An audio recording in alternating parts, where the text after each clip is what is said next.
Alors bienvenue dans ce nouveau cours. Aujourd'hui je vous propose de découvrir comment on peut générer des données factices pour sa base de données. Jusqu'à maintenant on avait inséré quelques entrées dans notre base de données ou dans une table. Mais maintenant ce que je vous propose de faire c'est de générer un grand jeu de données pour justement faire des tests sur des applications et ne pas être pénalisé lorsqu'on remet à jour le schéma de notre base de données et que l'on va perdre toutes les données. Donc il existe un bundle qui permet de régénérer les données à chaque fois. C'est le bundle Doctrine Fixture Bundle. Donc, comme ici on fonctionne avec l'outil Composer, on va demander à Composer qu'il aille nous chercher le packagiste qu'il nous faut. Alors on va utiliser l'outil fourni par PHP-Storm. Donc on va déjà commencer par aller vérifier on va aller vérifier que Composer est correctement installé. Donc ici il faut indiquer l'exécutable PHP, ici il faut aller indiquer le fichier composer.phar si vous en avez un. Moi je l'ai supprimé exprès pour vous montrer, donc je vais dire que je veux le récupérer et je vais aller le mettre dans le même dossier que mon PHP avec le PHP exécutable. Donc moi j'ai créé un dossier à côté de WAMP qui s'appelle WAMP Tools. Et donc automatiquement il va apparaître à ma droite, vous voyez, il a récupéré le fichier pour moi. Maintenant, on va indiquer notre composer.json, c'est-à-dire le fichier de configuration de composer pour mon projet. Et ici, c'est composer.json de mon projet ici au commerce. Donc, c'est bon. Je l'ajoute. Alors, une fois que c'est fait, vous voyez, il ne s'est rien passé. Il va falloir aller chercher le packagist. Donc, ici, encore une fois, on va ajouter une dépendance. Maintenant que vous avez reconfiguré l'accès à Composer, normalement le add dependency est accessible. Donc ici, on va dire qu'on veut récupérer le package Doctrine Fixture Bundle. Donc c'est celui-ci. On va prendre la dernière version stable. Donc c'est la 2.3 et on l'installe. Alors ça peut prendre un certain temps. Il va faire toutes les liaisons. Il va aller chercher toutes les dépendances. Et une fois que c'est terminé, vous pouvez faire un update pour voir s'il ne faut pas mettre à jour certaines de vos bibliothèques. Donc une fois que c'est terminé, vous pouvez mettre close. Alors maintenant que la dépendance a été ajoutée, normalement elle va apparaître ici. Alors ça prend un certain temps, mais normalement elle doit apparaître dans le require. Donc il suffit d'actualiser le dossier, vous voyez, hop, elle apparaît ici. Alors pour voir si on a bien accès à la dernière commande, on va aller dans le terminal et puis on va dire que l'on exécute une commande PHP qui consiste à appeler toutes les commandes console fournies et accessibles, et normalement si on a bien activé le bundle, normalement on doit avoir un Doctrine Fixture Bundle. Alors ici il n'est pas là pour la simple et bonne raison que nous n'avons pas activé le bundle dans le noyau. Donc il faut aller dans App, App Kernel, et ici on va indiquer qu'on veut utiliser le Doctrine Fixture Bundle. Alors voilà, il est là. Une fois que c'est fait, vous pouvez retaper la commande précédemment entrée. Et là, en principe, on devrait voir le Doctrine Fixture Bundle. Voilà, c'est ici. Donc ça veut dire que la commande est accessible. Alors comme j'utilise l'outil console de PHP Storm parce qu'il propose l'autocomplétion, nous, on va la mettre à jour parce que pour l'instant, il ne connaît pas Doctrine Fixture Bundle. Donc on va aller mettre à jour la console. Donc on va aller dans les Command Line Options, dans Tools. Ici on va supprimer l'entrée qu'on avait pour Symfony et on va en rajouter une pour Symfony en lui indiquant où se situe la console. Voilà, dans le dossier app. Normalement il doit nous ajouter 54 commandes alors que d'habitude il nous en ajoute 53. Et maintenant, si on tape S, l'alias pour Symfony et Fixture, on voit tout de suite qu'il va nous proposer la commande. Donc ce qui évite de les connaître par cœur. Alors maintenant, puisqu'on a récupéré notre bundle, on va pouvoir passer à une classe qui va nous générer nos données. Alors, on va se placer dans le dossier src, app bundle. Et nous allons créer un dossier que nous allons appeler data fixture. Alors le nom n'est pas libre, on est obligé d'utiliser ça. Et je vais faire exprès de faire une erreur, vous verrez tout à l'heure, mais normalement je devrais placer dans le dossier ORM. Là je ne vais pas le faire volontairement. Alors ici je vais ajouter une nouvelle classe que je vais nommer load data article. Alors là vous l'appelez comme vous voulez. Le namespace c'est donc dans app bundle data fixture. Alors notre classe est créée, on n'a pas besoin du constructeur dans cette classe. Alors première chose, pour utiliser une classe qui va charger des données, il faut implémenter une interface. Donc l'interface à implémenter, c'est l'interface fixture interface. Et au moment où on va l'ajouter, PHP Storm va automatiquement charger d'écrire le use nécessaire. Alors comme là on implémente une interface, ça veut dire qu'on va être obligé d'implémenter les méthodes de l'interface. Donc on peut aller là, faire add method stubs, et automatiquement il va nous mettre la méthode qui hérite de l'interface. Et donc on sait qu'on doit absolument écrire la méthode load. Du même coup, il nous a ajouté un use pour pouvoir avoir accès au manager d'entité qui va être passé en argument. Donc une fois dans cette classe, nous on peut écrire notre code qui va permettre de générer un article. Alors c'est très simple, hein, c'est un cas classique, donc on va prendre un article, on l'instancie comme on en a l'habitude, automatiquement ici il nous a rajouté l'inclusion de notre entité article, et ici on va donc définir un nom, une description et un prix pour l'article.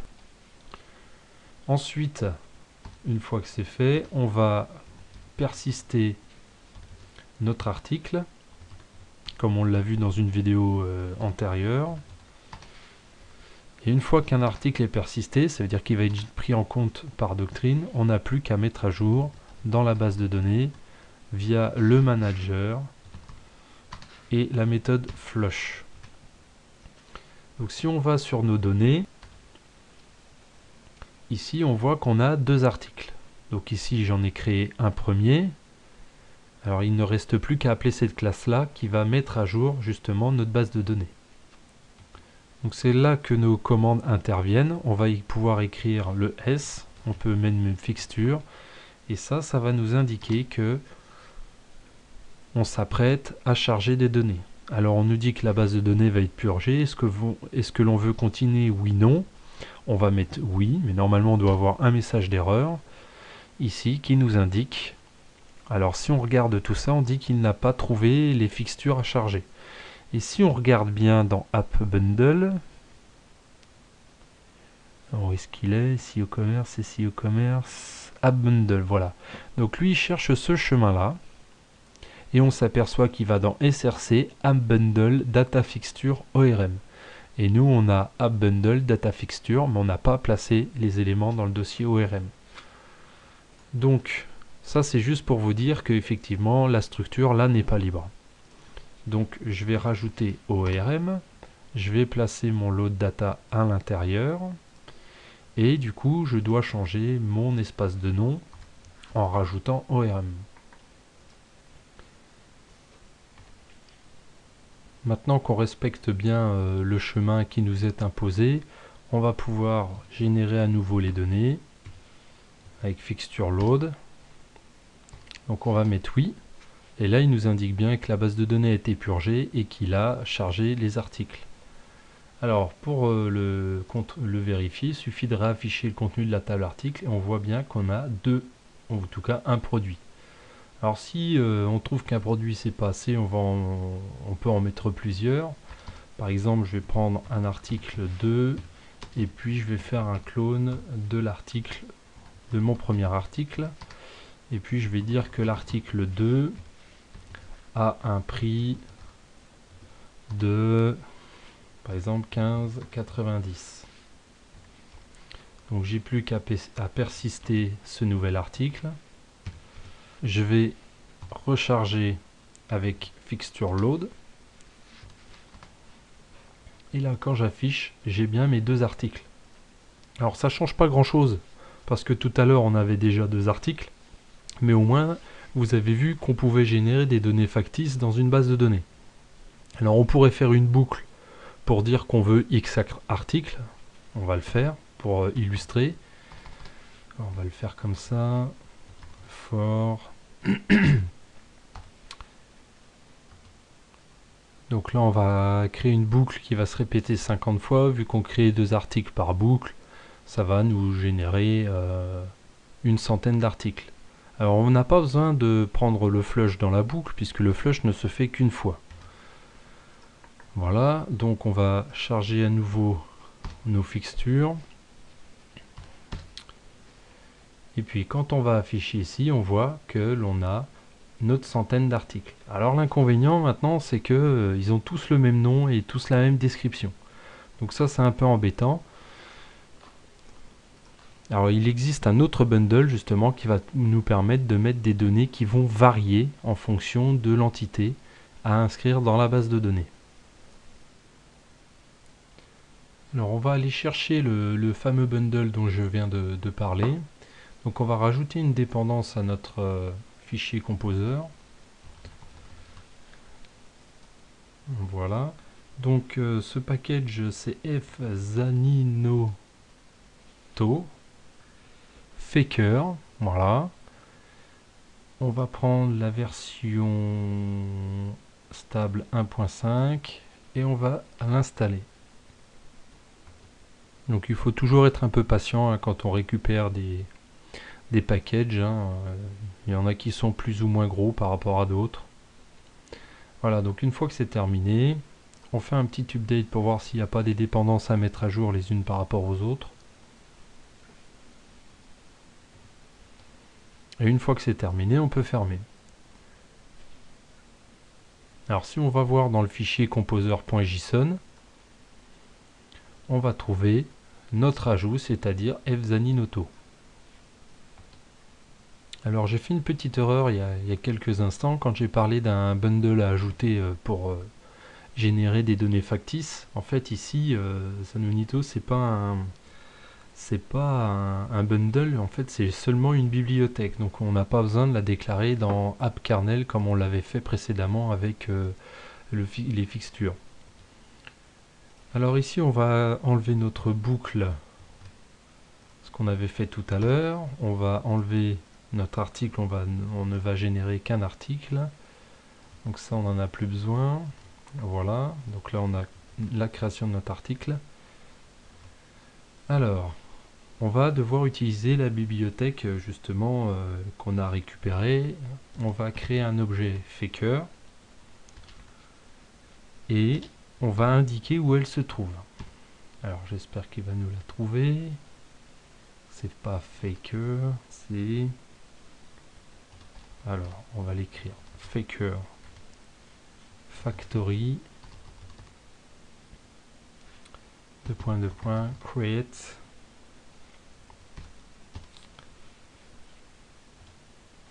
Alors une fois que c'est fait, on va pouvoir placer les articles dans une boucle, comme on l'avait fait tout à l'heure. Donc on va la répéter 50 fois également. On va la fermer et c'est ici que la bibliothèque va intervenir, c'est dans le contenu. Par exemple, pour la description, on va indiquer que l'on veut générer du texte. Et on peut spécifier une longueur maximum. Par exemple, on va mettre 255. Et pour le prix, on va générer... Et on va faire un random number. Donc là on va générer un prix en fait qui va être un entier. Alors comment on peut déterminer ces méthodes là? En fait il suffit d'utiliser le dépôt GitHub de Faker, vous voyez qui est ici, et puis après il faut regarder ce que l'on veut générer et puis vous adapter en fonction de ce que vous voulez. Par exemple, là j'ai utilisé texte. Alors on peut même générer, vous voyez, des adresses IPv4, des slugs, des URL, des noms d'utilisateurs, des passwords, etc. En fait, c'est généré par catégorie. On peut même aller générer des numéros de carte bleue, en défaut bien sûr. des images. Enfin, il y a beaucoup d'options. Il faut aller dans la documentation pour voir ce qu'on peut faire avec cette bibliothèque. Donc ici, une fois qu'on a généré ça, on n'a plus qu'à justement recharger nos fixtures. Donc on va faire fixture, load. On va confirmer. Alors là, il nous indique un petit problème. Alors il nous indique que le nom ne peut pas être nul. Effectivement, je m'aperçois que j'ai oublié. Article 7, nom, $faker. Et puis là, je vais mettre un type texte, mais un peu plus court. On va mettre 50.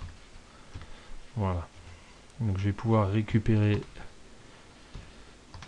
ma génération de données. Donc on voit qu'il l'a fait. Vous voyez, ça va très vite. Et quand j'affiche maintenant, on voit bien que j'ai des articles avec des prix qui sont différents, des descriptions différentes et des noms différents. Donc c'est du latin, hein, mais bon, on s'en fiche, ça nous permet en tout cas, nous, d'utiliser des données qui sont factices. Donc j'espère que cette vidéo vous a donné des idées pour créer vos données. Alors ce qu'il faut savoir, hein, c'est que lorsqu'on a des entités qui sont liées entre elles, par exemple, imaginons un panier qui contiendrait des articles, à partir du moment où un panier peut contenir plusieurs articles, il faut gérer ça d'une façon légèrement différente pour dire que en premier il faut créer les articles pour pouvoir ensuite les créer à un objet panier et pas l'inverse. Donc ça fera l'objet d'un tutoriel à venir.